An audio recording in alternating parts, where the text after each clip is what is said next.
All right, what's up, guys? Good afternoon here on the East Coast. I'm your host, Brandon Troy, and as you saw in the promo, is that we have two special guests with us. So give me one moment while I introduce both of them on.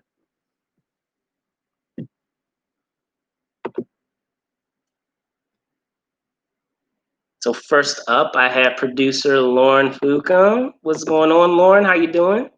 Doing all right. Just hanging out. Super excited to be here. I wore a tutu today, just for Okay. this. Okay. Awesome. Awesome.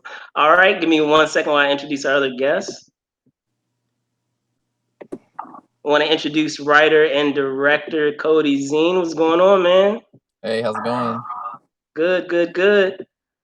All right, guys. So I have Lozen as well as Kodi from the film Monochrome. So, guys, just before we hop into it, how are you guys doing? How have things been? You can go ahead. Kodi, you want to take that? Hello.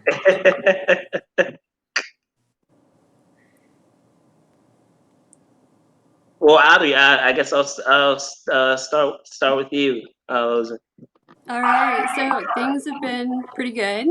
Okay. There's just a lot to get ready for. It's been super exciting. Over the last year, we've been doing No Home Summer. My family has been homeless, without a home. So we've been kind of traveling and being transient beings and homeschooling and trying to navigate the COVID world.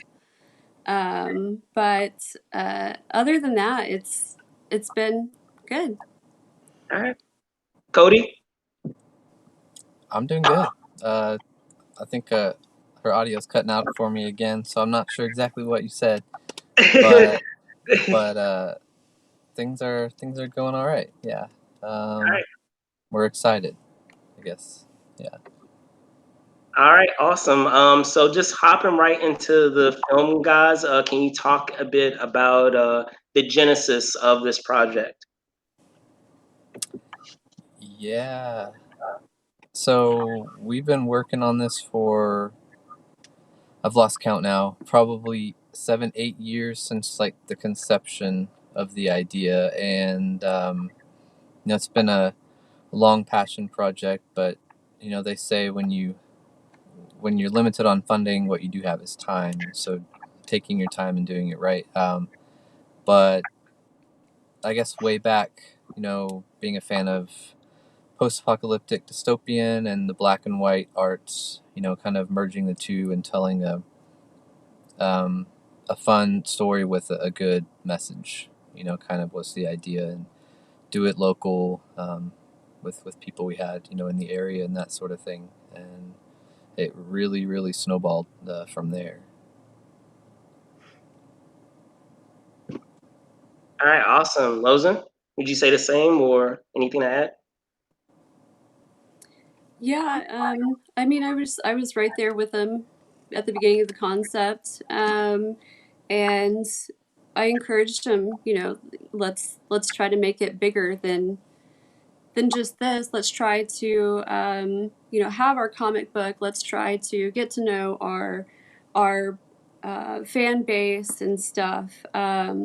So it's really just about kind of taking a look at just what happens in the world and putting people in different experiences and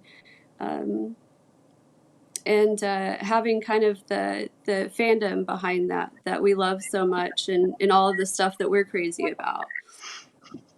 Definitely, definitely. And in speaking about the film itself, obviously in terms of the overall premise and the concept, I feel that it's very, and it probably wasn't really beknownst to you at the time in terms of timing, but it is very fortuitous in terms of a lot of what we are dealing now with society. So can you talk a bit about that and that concept of this film and that idea of the other, and how sometimes with human nature, whenever it's something that we don't necessarily understand, it can kind of snowball into something that can be, pretty scary. Yeah. So yeah, it's really crazy to think Absolutely. about today and things So happening. I mean, it very is recently. difficult, And in a when we were sense, putting the ideas to kind of be to shoot the going through film this together, right now. the message of equality Oh, I'm and losing everyone sound. being the same was very much on our mindset. I mean, we were very selective with casting. We wanted to be diverse across, not just race, but sexual preference, religion, beliefs, anything. And, we wanted everyone to feel comfortable there on the set when we do that, because there were scenes that, looking back now or editing it, can't wait to go and dump it and edit it together. I mean, just eerie parallels to present day and just the crazy stuff that America and the world has gone through, about people thinking they're better than other people when really that's not the case. And so, kind of to your point, if you see something that's just so new and so out there, your initial reaction, how do you handle that? And when it comes to another person, um, we need to have a little more grace, a little more, tact than we portray. But yeah, we, with the casting process, we really spent a lot of time on that, and Lozen can, divulge on that more. But there are scenes where we specifically chose, like, we want white on white, black on black, black on white, like, brown, like we wanted to cover all the bases, to show that, there is no one right, there is no one wrong. Like, we can all mess up, and here, let's not let it get this bad. And we filmed this 3 years ago, and a lot has happened in the last 3 years, especially this year. So I think timing is, yeah, I wanted this to come out sooner than it is now, but just the way things have kind of fallen into place, I think it's needed right now. We need some positivity in the art form, and hopefully people can take this from that. Yeah. Gotcha. Lozen?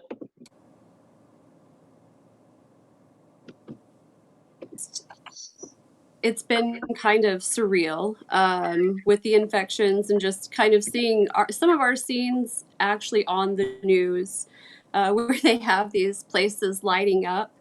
And then, just the race thing.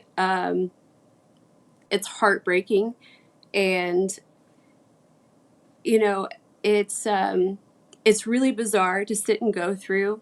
Probably one of the most difficult scenes was the bus scene, and we have a young Black woman, and it was supposed to be a young Black man, and at the last minute, I told Kodi I would like to see a young Black woman here.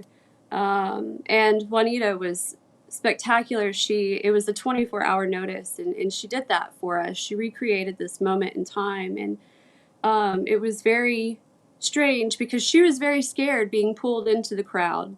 So I told her, hey, I got you. I'm going to put myself between you and everybody else. Whenever you're being pulled down, I'm going to pull you down. I'm going to protect you. And it was very strange, I had nightmares after that to be put in that place. And then seeing that happen still to this day is just, it just, it doesn't set with me well. And, even during production, we had instances where I had to fire people because they could potentially cause problems and they could hurt some of my other cast members. And that's a very hard position to be put in. And it sometimes makes you look like an evil person. But, for me, just keeping that integrity of this group and making sure that we were being, I guess, a representation, a good representation of the message that we're trying to convey. And yes, humanity does have a way of taking something they don't understand and completely ripping it apart, ripping it in pieces, just trying to dissect it. And that's great for a virus, but that's not great for people. And whenever you have people that have this virus, how do you go about that? So it's been very, very interesting, to say the least, and haunting. Sure, sure. And speaking further about this story, I understand that there are intentions to continue the story forward. So, are either of you able to speak to that and those story threads of broadening this story? Yeah. So if you watch the film, obviously there's a lot of things yet to be discovered, found out, and that's definitely intentional. Um, so the next film, when we did our premiere in Dallas, we announced the title of it. So it'll be Monochrome Mask of the First, and it will take place a year from this film. So we'll pick back up with the main character among other characters that you've seen, along with new characters, and kind of dive more into that story there. And then additionally from that, we've got a comic book that we're working on that actually fills in the gap of that year. And we announced that title as well. And so that's Monochrome, The Dark Year. Go figure.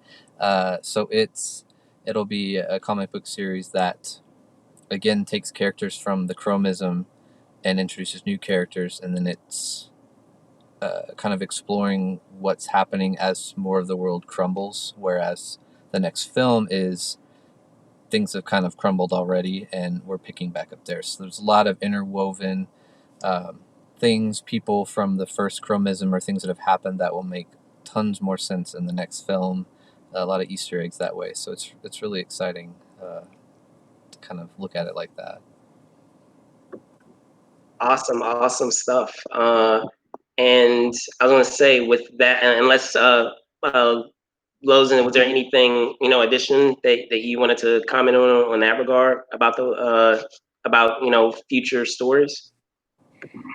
Just that the comic book is going to be featuring a really badass female character that is our lead, and we've seen her in the film, but it's going to be following her, and I can't wait to see that character come to life and have crossovers with that too.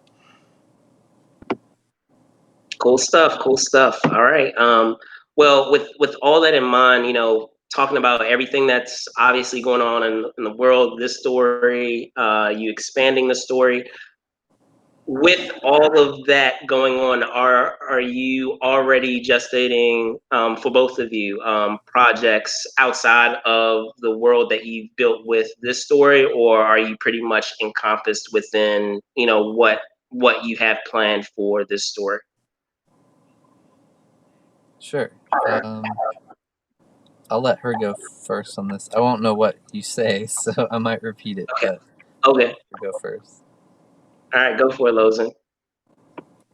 All right, so as far as other projects, we do have Little Eyes, which is a project that's very near and dear to my heart.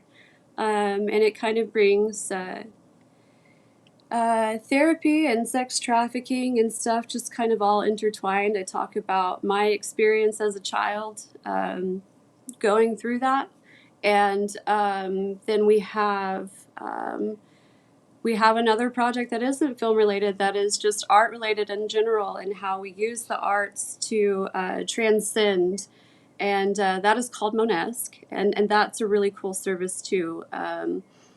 To look into. It's a lot of fun. But yes, we have a lot of different things that we have been writing and working on together. And it's going to be fun trying to figure out how we can make all of that happen and picking out our time frames for these projects. Awesome, Kodi. Okay, so I got some of it. It's a little delay, but I heard some of what you said. I'm cheating Okay. over here.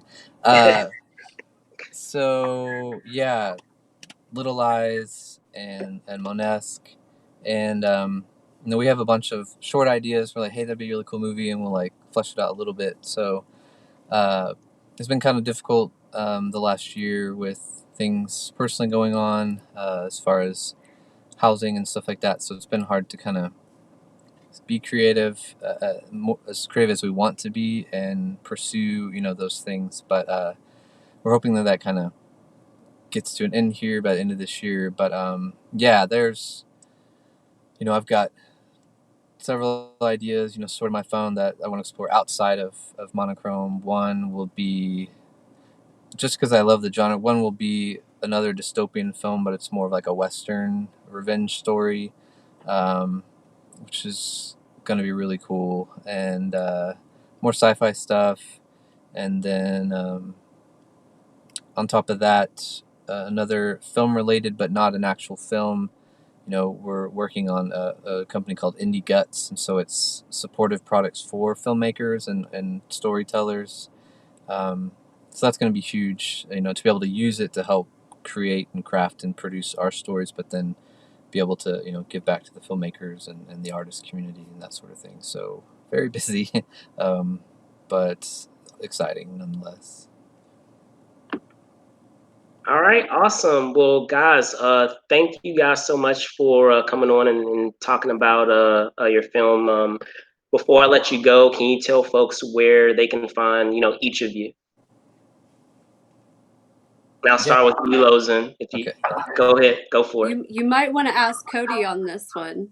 Okay, go ahead, Kodi. Okay. Got it. So you can find the film on Facebook, Twitter, Instagram, Monochrome Movie, except for Twitter, it's Save the Hughes. And you can watch it October 16th on Amazon to rent or buy. It'll be, you can buy a DVD on the Monochrome website, and then we'll also have the digital with some special commentary version and some exclusive interviews from the cast and crew on our Patreon, which is Tempest Studios, DFW. All right, cool stuff. All right, well, there you guys have it, Lozen. Unless did you want to add anything in that regard for on your end, or?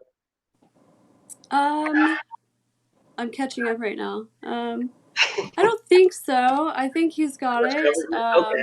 But thank you so much for having us. You're such a wonderful soul. It's been a pleasure. Absolutely. Well, as I said, there you guys have it. Thank you guys so much, those of you out there watching. Um, I'm your host, Brandon Troy, once again, host and co-creator of Movies and Shakers Unlimited. You can find us on Facebook, which, of course, you're watching now. However, we're also on Twitter at Move and Shake UNLTD, on Instagram at Movers Shakers Unlimited. And you can find me on Twitter at Brandon Troy ENT and Brandon Troy _ ENT on Instagram. Again, thank you guys so much for watching. Be safe out there, and I'll see you soon. Bye. Thanks, Brandon. Bye.